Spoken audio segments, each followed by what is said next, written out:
Hi everyone, let me introduce myself and my partner. I'm Jovita and I'm with my partner Owen.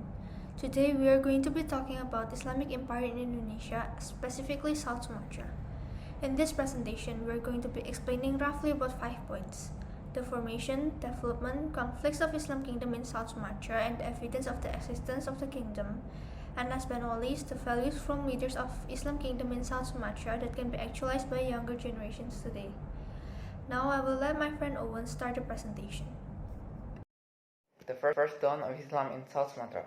On the end of the 7th century, Islam entered South Sumatra through two routes, through the north and from the south. From the north, Islam entered Palembang, which is brought by Muslim merchants, as Palembang is beside the center of Sriwijaya Kingdom. And from the south, Islam was brought by Black Islam from Banten, Demak, and Materi. However, before Islam was able to develop in South Sumatra, they were driven out by Buddha Mayan disciples. After the fall of Sriwijaya Kingdom, by the end of the 14th century, because of the attack launched by the Ming dynasty under Cheng Ho command. By the early 15th century, the Portuguese brought the Crusades, which is basically a series of religious wars which lead to the Demak Revolution and it accelerates the Islamization process in Palembang. The fall of Malacca Kingdom in 1511 made Muslims move to North Sumatra, and the rise of Aceh Kingdom turned to the route of economic trade via Sunda Trench accelerates the emergence of Banten Kingdom, 1527, resulting the penetration of Islam to the south of Sumatra. So intensive, and by the end of the 17th century, Palembang turned into an independent Islam Sultanate. The heyday of Palembang Darussalam. Palembang in the second part of the 18th century has led to a good future, namely during the reign of Sultan Susuhunan Mahmud Badruddin II. He runs the government wisely. Trade flourished and tin mines enriched the government. In the Sultanate of Palembang, the right to use the land is given to the clan with respect to the boundaries between the clans that have been settled. The decision of the sentence in the Sultanate of Palembang is in the hands of the king or government officials. If there's a dispute, royal family can act as a mediator. The king has the right to receive services from his people. In addition to taxes, other income for the Sultanate came from trade monopoly. In this system, the king or the highest government officials buy goods at a low price and sells at a higher price. The profit from the sale and purchase is what the Sultan used to rebuild the palace. In 1811, Sultan Mahmud Badruddin II attacked the Dutch army post in Palembang, but he refused to cooperate with the British. So Thomas Temple, Bingley Rifles, sent troops to attack Palembang, and Sultan Mahmud Badruddin II was forced to flee from the royal palace. Then Raffles appointed the Sultan Ahmad Najmuddin II, the younger brother of Sultan Mahmud Badruddin II, as king. In 1813, Sultan Mahmud Badruddin II again took over the kingdom, but 1 month later it was relegated by Raffles and reinstated Sultan Ahmad Najmuddin II, causing a split in the family in Palembang Sultanate. In 1818, the Dutch demanded revenge for their previous defeat and attacked Palembang and succeeded in capturing Sultan Ahmad Najmuddin II and exiled him to Batavia. However, the Palembang Sultanate rose again to fight back, which was then led again by Sultan Mahmud Badruddin II. Then in 1819, the Sultan was attacked by Indian troops, which was known as the Mantang War, taken from the word Mantinj. In 1821, with a troop strength of more than 4,000 soldiers, the Dutch again attacked Palembang and managed to capture Sultan Mahmud Badruddin II, who was then exiled to Ternate. Then in 1821, Sultan Ahmad Najmuddin III, the son of Sultan Ahmad Najmuddin II, appeared as the next king.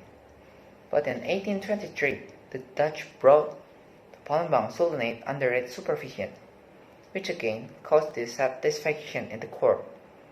At its peak, in 1824, the war broke out again, but it was easily broken by the Dutch. In 1825, Sultan Ahmad Najmuddin III surrendered and then was exiled to Banda Neira. Political life. Domestic politics that was carried out in the Sultanate for approximately 50 years proved to have succeeded in creating a fairly stable government organization, in which order and security for the population and adequate trade were well maintained. Relations with neighboring countries are generally well maintained. There was only one war with Banten during the pre-Sultanate in 1596, with the backdrop of an economic struggle over a trading base in Malacca. The tough challenge was the politics of the Palembang Darussalam Sultanate in facing the imperialists and colonialists from Europe, which with their technological advantages in their weapons of war caused many losses to the Sultanate, which results in the end of the existence of the Sultanate itself. The social life of the Palembang Sultanate includes two laws relating to the social life of its people, namely one customary law. In this custom, there are rules that do not give legal consequences. For example, rules that determine even if people hold a wedding celebration. 2. Islamic law regarding the influence taken from Islam, especially in the interior. Some information can be taken from J.W. Van Royen's book entitled The Palembang Sheep Market on Hard Ground and Watrechten, among others. Before the arrival of Islam in religious life, there was much ancestor worship. In their memory, there is worship in small houses of the ancestors. While each year their graves are cleaned and offerings are made, a prosperous and harmonious society is encouraged by Sultan Mahmud Badruddin II, who has improved welfare for the better. The economy of the Palembang Sultanate, in accordance with its strategic location, was greatly influenced by foreign and domestic trade. Trade is held on the islands of Java, Lingga, Riau, Singapore, Penang Island, Malacca, Siam, and China. The products of Palembang Sultanate which are exported are rattan, resin, camphor, incense, wood, lacquer, wax, ivory, and golden sand. Another commodity is the result of tin mining. In agriculture, Sultan Abdul Rahman required certain areas to develop pepper and spices.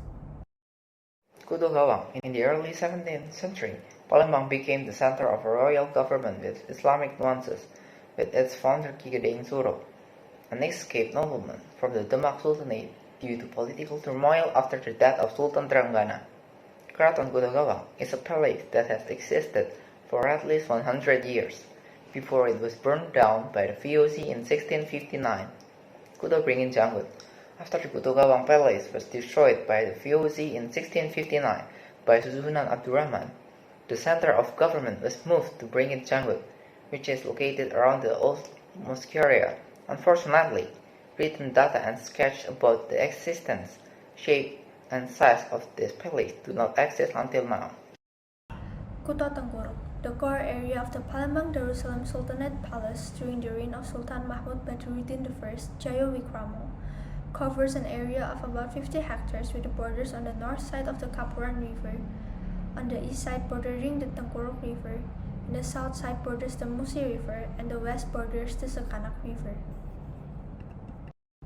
Kuto Besak. Kuto Besak is a palace building which in the 18th century became the center of Palembang Sultanate. The idea of establishing Kuto Besak fortress was initiated by Sultan Mahmud Badruddin I, who ruled in 1724 until 1753, and the construction was carried out by his successor, Sultan Mahmud Bahaudin, who ruled from 1776 until 1803. Sultan Mahmud Bahaudin is a figure of Palembang Darussalam Sultanate who is realistic and practical in international trade, as well as a religious leader who made Palembang the center of religious literature in the archipelago. Marking his role as Sultan, he moved from Kuto Lamo Palace to Kuto Besak. During his reign, he led several battles against England and the Netherlands. His name is now immortalized as the name of the international airport in Palembang. Sultan Mahmud Badruddin II Airport and the 10,000 rupiah currency issued by the Indonesian Bank on October 20, 2005. The use of the Sultan Mahmud Badruddin II image on this banknote was a copyright case. Allegedly, this image used without the painter's permission, but it was later revealed that this image had become the property of the Sultan Mahmud Badruddin II Face Painting Competition Organizing Committee. That's all from us. I hope that this presentation is useful. Thanks for watching.